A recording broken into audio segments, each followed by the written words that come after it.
नमस्कार, आप देख रहे हैं 4 PM बिहार और मैं हूं अभिषेक मिश्रा। देखिए, आज सिलसिलेवार तरीके से बात करेंगे बिहार के राजनीति के उन घटनाक्रमों पर जिसकी वजह से ये माना जा रहा है कि बिहार के मुख्यमंत्री नीतीश कुमार इस बार फिर कुछ बड़ा करने के मूड में हैं। नहीं तो 29 दिसंबर को दिल्ली में बैठक होनी है पार्टी की राष्ट्रीय कार्य समिति की, जेडीयू की राष्ट्रीय कार्य समिति और राष्ट्रीय परिषद की।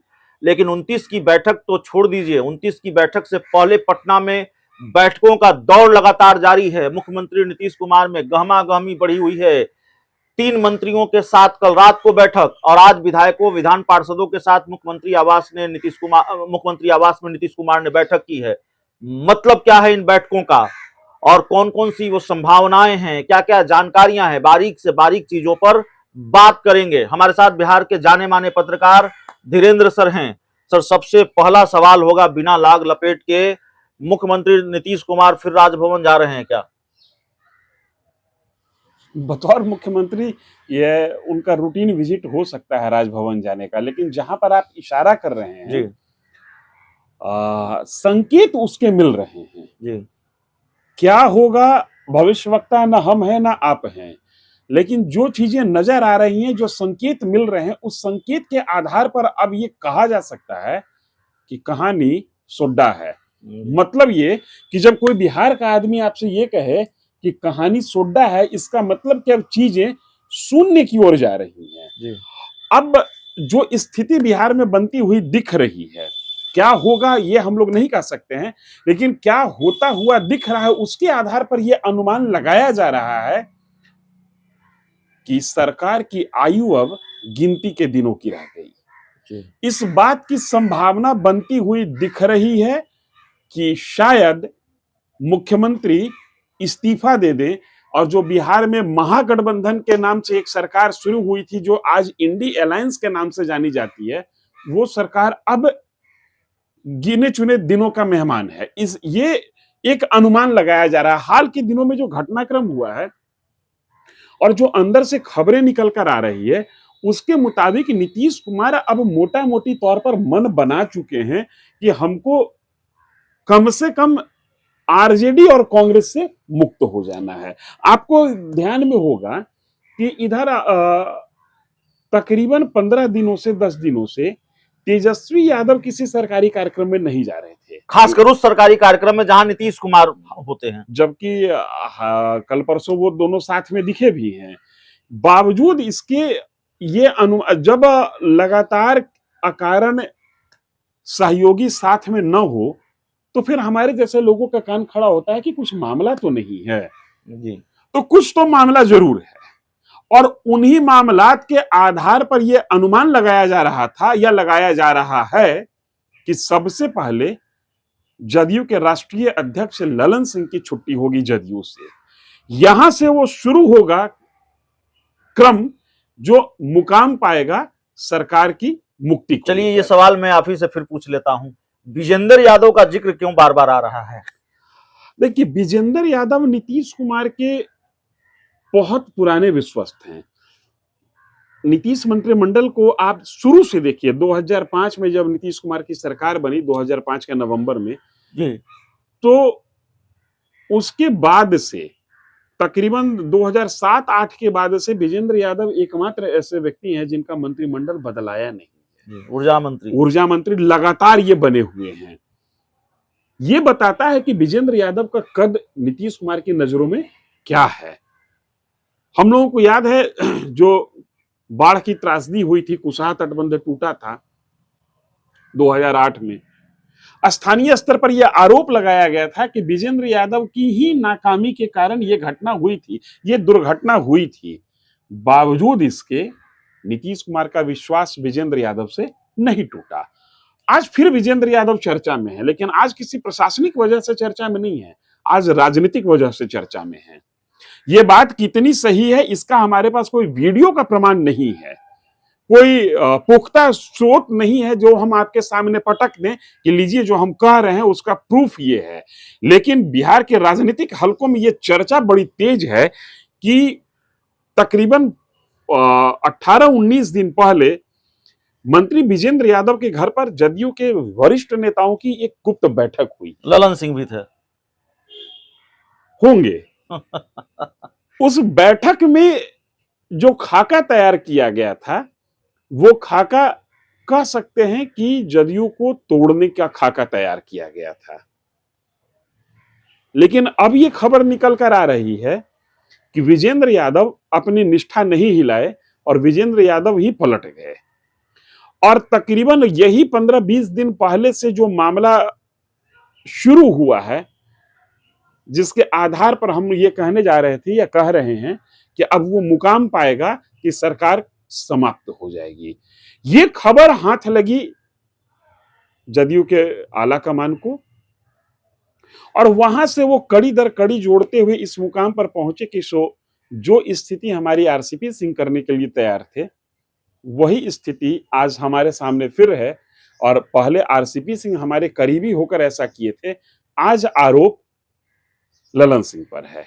ये आरोप है, इसका कोई प्रमाण नहीं है, इसकी अभी तक सिद्धि नहीं हुई है जी। ये जस्ट राजनीतिक चर्चा है। हो सकता है कि राजनीतिक चर्चा बिल्कुल शून्य साबित हो, निर्मूल साबित हो, ऐसा कई बार होता लेकिन है। इसको हम परंपरा तो नहीं कर सकते ना। 29 को बैठक हो ही रही है, उससे पहले 28 को भी पार्टी नेताओं की बैठक दिल्ली में है, 29 को राष्ट्रीय कार्य समिति, राष्ट्रीय परिषद की बैठक है, और फिर मुख्यमंत्री आवास में बैठक करने की जरूरत लगातार क्यों पड़ रही है? राष्ट्रीय परिषद की बैठक के पहले नीतीश कुमार बिहार के नेताओं से मिल रहे हैं जी।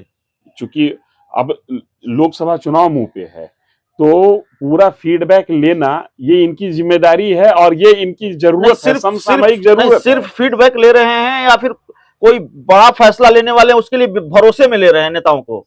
अब इस चीज को अगर आप जो कह रहे हैं उसी के हिसाब से अगर हम सोचें, तो आए दिन ये खबर पिछले 3 महीने से हम देख रहे हैं कि नीतीश कुमार अचानक पार्टी दफ्तर पहुंच जा रहे हैं, नीतीश कुमार अचानक सचिवालय पहुंच जा रहे हैं।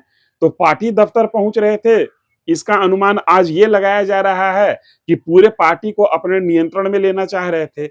सचिवालय अचानक पहुंच जाना, किसी भी विभाग में अचानक घुस जाना, ये दर्शा रहा था कि वो अपनी सक्रियता को एक बार पुनः स्थापित करने की कोशिश में थे। नहीं, लेकिन अब इन तमाम चीजों को अगर कड़ी दर कड़ी जोड़ते हैं और जिस दिशा में आप कह रहे हैं उसी दिशा में सोचते हैं, तो बहुत सहज लगता है कि सरकार की आयु अब कम है और किसी भी दिन या किसी भी क्षण ये खबर आ सकती है कि नीतीश कुमार जा रहे हैं राजभवन अपना इस्तीफा। नहीं, जितनी उथल पुथल आप जो बात कर रहे हो वो बात थोड़ी उसके आसार मजबूत इसलिए भी नजर आते हैं, या हम जिस चीज को लेकर चर्चा कर रहे हैं उसकी उम्मीद ज्यादा इसलिए भी नजर आती है कि जितनी उथल पुथल जेडीयू के अंदर है उससे कम उथल पुथल बीजेपी के अंदर नहीं है। विशेष विमान से सम्राट चौधरी को दिल्ली बुला लिया जाता है, दिल्ली घूम के सम्राट चौधरी आ चुके हैं और कई तरह की चर्चाएं शुरू हो गई है कि नीतीश कुमार को लेकर अब बीजेपी के तेवर नरम रहेंगे, तमाम तरीके की बात। देखिए क्या होगा नहीं होगा वो तो आने वाले दिनों में तस्वीर साफ होगी, लेकिन आग लगी हुई है, बिना आग लगे तो धुआं उठ नहीं रहा है। ये जरूर है कि बीजेपी की तलखी नीतीश कुमार पर कम हुई है जी। और बीजेपी की एक बड़े गियर बदला है बीजेपी ने। बीजेपी के एक बड़े नेता हैं जी सुशील कुमार मोदी जी, नीतीश कुमार को वो टारगेट पर ले रहे हैं जी। लेकिन उनका तीर जो है वो जाके घुस रहा है, सट रहा है लालू यादव पर। जी। वो बार बार ये आरोप लगा रहे हैं कि इंडी अलायंस के बैठक में लालू प्रसाद यादव ने नीतीश कुमार को धोखा दिया। मतलब जो स्थिति बन रही है उस स्थिति में सुशील कुमार मोदी नीतीश कुमार को एक सेफ पैसेज देते हुए दिख रहे हैं कि नीतीश कुमार पीड़ित है, नीतीश कुमार को धोखा दिया गया है और धोखा देने वाला व्यक्ति कौन है, तो वो लालू प्रसाद यादव है।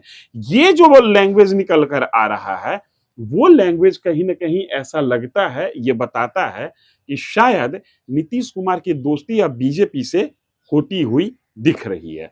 क्षण भर के लिए यह मान लेते हैं कि नीतीश कुमार की दोस्ती बीजेपी से हो जाती है और नीतीश कुमार लालू प्रसाद यादव को से छोड़कर एक बार फिर पलट जाते हैं, तब क्या होगा बताइए? तब क्या तस्वीर निकलती है? क्या बीजेपी नीतीश कुमार मिलकर सरकार बनाएंगे या लालू प्रसाद यादव की पार्टी अलग होगी और नीतीश कुमार विधानसभा भंग करेंगे? आपकी नजर में क्या संभावना बनती हुई दिख रही है? नहीं, मेरी नजर में ये संभावना बनती हुई नजर, जिसकी चर्चा बहुत है कि बिहार में बहुत सारे नेता ये भविष्यवाणी करते रहे हैं कि लोकसभा का चुनाव और विधानसभा का चुनाव साथ साथ हो सकता है। मुझे वो बहुत हल्की बात नहीं लगती, मुझे उस बात में थोड़ा दम भी दिखता है और मुझे लगता है कि बिहार शायद उस दिशा में बढ़ रहा है जहां ऐसा क्यों नहीं हो? जी। कि नीतीश कुमार की पार्टी के कुछ एक विधायक टूट जाएं, बामुश्किल 10-12 विधायक टूट जाएं, विधानसभा अध्यक्ष राजद के हैं, जी। मामला विधानसभा अध्यक्ष के कोर्ट में जाएगा, तब हाई कोर्ट में जाएगा, तब सुप्रीम कोर्ट में जाएगा, तब तक 2025 आ जाएगा। तो अगर ऐसी स्थिति बनती है तो नीतीश कुमार की भी पार्टी में टूट हो जाए और तेजस्वी यादव मुख्यमंत्री बन जाए, ये संभावना आपको क्यों नहीं दिखती है? नहीं, ठीक है। इस संभावना देखिए, बिहार की राजनीति में जिस तरह की खबरें, जिस तरह की जानकारियां सामने आ रही हैं, तो उसमें तो किसी भी संभावना से इनकार नहीं किया जा सकता है। और लालू यादव के बारे में तो ये बात कही जा रही है कि लालू यादव तेजस्वी यादव को सीएम बनाने के लिए बिल्कुल तैयार बैठे हैं, या सीएम बनाने की जिद पर अड़े हैं। तमाम तरीके की चर्चाएं हैं। हम दावा ये नहीं कर सकते कि लालू यादव ने यही कहा है, लालू यादव यही चाहते हैं, वही चाहते हैं, लेकिन कम से कम जो जानकारियां निकलकर सामने आ रही है, उससे तो बिहार की राजनीति में कई बड़े खेल के आसार नजर आ रहे हैं। एक चीज जो मुझे लग रहा है कि जिस तरीके से लालू प्रसाद यादव और तेजस्वी यादव को ईडी का समन मिल रहा है, वो एक पुख्ता आधार बन सकता है नीतीश कुमार के लिए अलगाव का, कि भाई आप पर लगातार आरोप आ रहा है और अब आप ईडी का भी सामना नहीं कर रहे हैं। अगर जो नीतीश कुमार की पार्टी टूट जाती है, मान लीजिए कि नीतीश कुमार की पार्टी टूट गई और लालू प्रसाद यादव की पार्टी नीतीश कांग्रेस आरजेडी, कांग्रेस आई, सीपीआई एमएल और सीपीआई के तमाम सीपीआई माने कम्युनिस्ट पार्टी के तमाम घटक मिलाकर सरकार बनाने की स्थिति में आ जाते हैं। वैसी स्थिति में एक संभावना ये हो सकती है कि नीतीश कुमार विधानसभा को भंग करने की सिफारिश करते हैं। जी। ये विशेषाधिकार इनके पास बना नहीं, तो रहेगा। ये जो बार बार आप बात कर रहे हैं, इसकी गुंजाइश आप कितनी देखते हैं मौजूदा हालात जो है उसको लेकर? देखिए, हम लोग जो जितनी भी बात अभी किए, ये तमाम हाइपोथेटिकल मामला है, जी। क्योंकि जमीन पर चीजें जब तक हो नहीं जाती हैं, कयास लगाने के लिए आप कुछ भी कयास लगा सकते हैं। काउंटिंग के पहले तक कयास लगाया जाता है कि सरकार मेरी बनेगी, और काउंटिंग के बाद सरकार जिनकी बननी होती है उनकी बन जाती है। पिछले कुछ घंटों में आपने लेकिन देखा है, अभी जो स्थिति बनती हुई दिख रही है, या जिस तरह की राजनीतिक चर्चा बिहार की फिजाओं में है, उसके आधार पर मुझे लगता है कि बिहार विधानसभा भंग होगा और संभवतः यहाँ लोकसभा और विधानसभा का चुनाव एक साथ हो जाए। 29 दिसंबर के बाद बिहार की सियासत के लिहाज से कौन कौन सी बड़ी खबरें आने वाली है? भविष्यवाणी। देखिए, भविष्यवक्ता मैं नहीं हूं और न मैं बन सकता हूं, दो बातें हैं। लेकिन जो पॉलिटिकल ट्रेंड कह रहा है बिहार का, जो बिहार की राजनीतिक गलियारों में जो गप ट्रैक पर है, उसके हिसाब से 29 तारीख के बाद और 15 जनवरी तक में अलगाव की तस्वीर बिल्कुल साफ हो जाएगी। एक चर्चा बड़ी जबरदस्त है बिहार में कि ललन सिंह जो जदयू के राष्ट्रीय अध्यक्ष है, जिनके इस्तीफा देने की चर्चा 26 दिसंबर को जोर से उठी और जिस पर विराम लगा दिया गया ललन सिंह के द्वारा भी और जदयू के वरिष्ठ मंत्री विजय कुमार चौधरी के द्वारा भी, उस पर से पर्दा उठ जाएगा 29 तारीख को। और चर्चा यह है कि 29 तारीख को जदयू अपनी राष्ट्रीय कार्यकारिणी की बैठक में इस बात का ऐलान कर देगी कि अब पार्टी के राष्ट्रीय अध्यक्ष राजीव रंजन सिंह उर्फ ललन सिंह नहीं है और पार्टी के राष्ट्रीय अध्यक्ष हो गए नीतीश कुमार। ये करना इसलिए जरूरी है कि जो भी फैसला लिया जाएगा वो नीतीश कुमार के नाम पर नहीं लिया जाएगा, वो in the name of president of JDU के नाम पर लिया जाएगा। ऐसी स्थिति में जदयू का प्रेसिडेंट वही हो जो नीतीश कुमार के मन का हो। अब नीतीश कुमार अपने करीबी लोगों के द्वारा इतना ठगे जा चुके हैं कि अब उनको किसी पर विश्वास नहीं रहा, इसलिए वो जदयू के राष्ट्रीय अध्यक्ष स्वयं हो जाएंगे। चाहे वो इंडी अलायंस में रहें या एनडीए की तरफ पलट जाए, फैसला लेने का जो कुंजी है, जो ताकत है, जो सील है, वो नीतीश कुमार अब अपनी मुट्ठी में रखना चाहते हैं। एक आखिरी सवाल है हमारा, बहुत बारीकी से हम नजर बनाए हुए थे। ये जो ललन सिंह के कुर्सी छोड़ने या इस्तीफा देने बिहार की राजनीति में किसी बड़े भूचाल की आहट के बीच जो चीज दिख रही है, वो भी बहुत हैरान करती है। बिहार के मुख्यमंत्री नीतीश कुमार पर हर रोज 4 तीर छोड़ने वाले, हर रोज 2 तीर छोड़ने वाले लालू प्रसाद यादव के खास एमएलसी, आरजेडी के एमएलसी सुनील कुमार सिंह पिछले 4 दिनों से शांत हैं। पिछले 4 दिनों से उन्होंने नीतीश कुमार पर कोई हमला नहीं बोला है, कोई निशाना नहीं साधा है। सामान्य तरीके से इसको लिया जा सकता है? नहीं, इस हिसाब से तो अगर आप देखिएगा तब कहिएगा कि जेडीयू और आरजेडी में सब कुछ अच्छा चल रहा है। हाँ। जो जेडीयू का व्यक्ति, जो जेडीयू का नेता नीतीश कुमार को डेली कुछ ना कुछ उल्टा सीधा सुना रहा था, वो शांत है। इसका मतलब नहीं, एक दिन में 2-2 3-3 बार भी सुना रहा था। इसका मतलब कि दोस्ती प्रगाढ़ हो गई और उन लोगों को चुप कराया गया जिन लोगों के बोलने से नीतीश कुमार असहज होते थे। तो ये तो सिचुएशन, ये जो संकेत है वो आरजेडी और नीतीश कुमार की दोस्ती के पक्ष में जाता हुआ दिख रहा है। लेकिन ये बहुत बड़ा मसला नहीं है। सुनील कुमार ऐसा नहीं कि हर दिन ही कुछ लिखते थे, एक दिन में कभी कभी 2-3 पोस्ट डाल दिए और कभी 2-3 10 दिन तक शांत रहे, उसके बाद कभी कुछ डाल दिए। एक्चुअली वो नीतीश कुमार की एक्टिविटीज को, नीतीश कुमार की वो एक्टिविटी जो पब्लिक डोमेन में आ जाती है, उस पर सुनील सिंह नजर रखते हैं और उस पर वो एक कटाक्ष करते हैं जिसका इशारा होता है नीतीश कुमार की तरफ। वो कभी भी नीतीश कुमार का नाम नहीं लेते हैं जी। वो जो लिखते हैं वो समझदार व्यक्ति समझ जाता है कि किसको टारगेट कर रहे हैं। चलिए, तो इस पूरी चर्चा में, इस पूरी रिपोर्ट में इतना ही। बहुत बहुत धन्यवाद।